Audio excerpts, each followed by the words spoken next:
Assalamualaikum warahmatullahi wabarakatuh. Salam penggiat K3. Saya dengan Walid. Hari ini saya berada di salah satu fire station di kota Jakarta. Dan hari ini acara dari Milea sangat eksklusif sekali. Tentunya hari ini kita akan melihat sesuatu informasi dari fire station yang ada di Jakarta, yang tentunya saya tidak sendiri, dan hari ini akan ada praktisi K3 dari pemadam kebakaran yang sudah berada di samping saya. Silakan Bapak.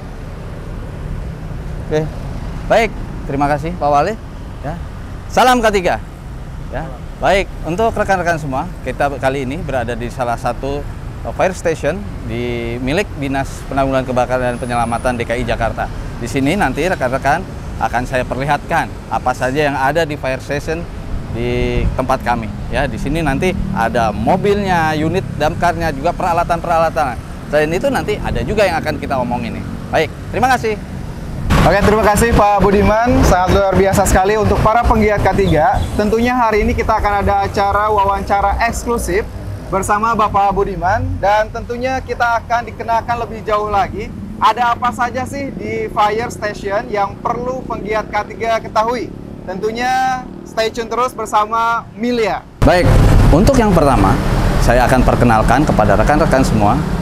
Di dekat samping saya ini sudah ada namanya unit mobil pompa. Ya, unit mobil pompa ini adalah salah satu garda terdepan dari kita ya untuk pada saat pemadaman kebakaran. Kenapa saya bilang mobil pompa? Karena di dalam mobil pompa ini ya, kita ini tidak hanya peralatan tapi juga membawa air ya. Kapasitas air di mobil pompa ini terdiri dari berbagai macam. Mulai yang isinya dari ukuran 2.500 liter, 4.000 liter sampai dengan yang terbesar ini yang high pressure adalah yang ukuran 10.000 liter ya. Namun peralatan-peralatannya juga di sini sudah mulai lengkap ya untuk para petugasnya ketika saat proses pemadaman ya.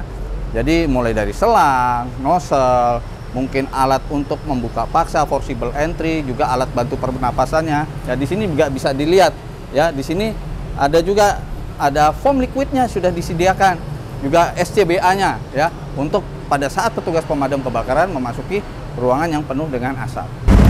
Baik, selamat siang. Saya Agus Sanjaya sebagai Kepala Regu Rescue Tahun A. Di sini akan saya perkenalkan unit Light Rescue. Adalah unit yang menangani bidang penyelamatan dan penanganan evakuasi.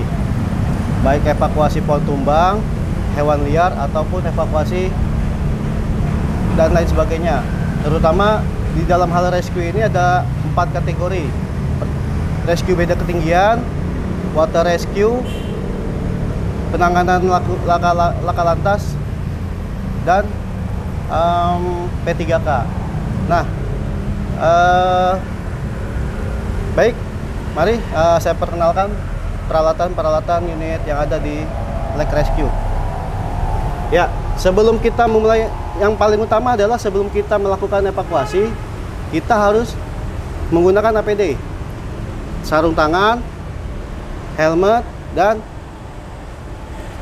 safety boot, dan shower jump suit. Itu yang paling utama sebelum kita melakukan penanganan evakuasi. Itu. Baik, pertama adalah saya perkenalkan peralatan SCBA. Ini adalah alat pelindung diri, alat pelindung pernapasan kita di TKP kebakaran, baik ruangan tertutup atau ruangan terbuka. Pemadam kebakaran wajib menggunakan SCBA ini sebagai alat pelindung kita. Selanjutnya adalah alat pendobrak atau alat potong. Ya, ini namanya hooligan tool. Dia bisa sebagai pendobrak, forcible entry, atau evakuasi lainnya. Lalu ini adalah bolt cutter. Dia berfungsi sebagai untuk memotong, alat potong, terutama kawat atau tembaga. Bisa yang sesuai dengan ukurannya nih, bisa sebagai alat potong, bolt cutter. Lalu ada sini. Ya. Ini ada ring buoy. Ya. sebagai alat kita nih ketika penyelamatan water rescue bersama dengan perahu karet. Jadi ini untuk penyelamatan buat si korban. Jadi kita lemparkan kepada si korban ketika ada korban tenggelam. Rainbow bersama perahu karet ada pelampungnya. Oke, selanjutnya salah satu peralatan rescue adalah chainsaw. Dia berfungsi untuk ketika penanganan evakuasi pohon tumbang. Nah, chainsaw ini ketika ada informasi dari masyarakat, terutama akhir-akhir ini adalah ketika cuaca hujan, banyak pohon-pohon tumbang di kita mendapat laporan pohon tumbang. Nah, ini alat ini fungsinya seperti itu, melakukan penanganan evakuasi pohon tumbang. Lanjut, salah satu peralatan rescue berikutnya adalah cutter atau cutting. Dia alat ini berfungsi sebagai alat potong, terutama ketika kita memotong gembok atau kawat atau besi. Ketika kita mencapai TKP, terdapat ruko yang digembok atau terkunci.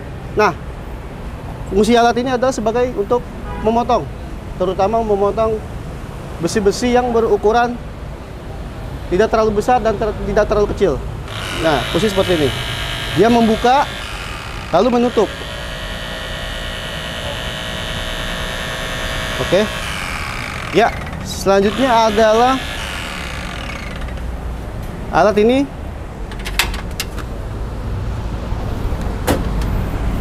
Diamond saw atau rotary saw. Alat ini berfungsi sebagai alat potong juga. Bisa memotong metal atau besi dengan mata diamondnya seperti ini. Nah, mata diamondnya metal. Dan juga bisa memotong ketika evakuasi bangunan runtuh. Kita ganti matanya dengan yang khusus untuk penanganan tembok atau beton. Nanti kita ganti. Ini khusus metal. Nah, ketika ada evakuasi bangunan runtuh, ini juga berfungsi sebagai kita mengevakuasi korban yang terjebak di dalam bangunan runtuh.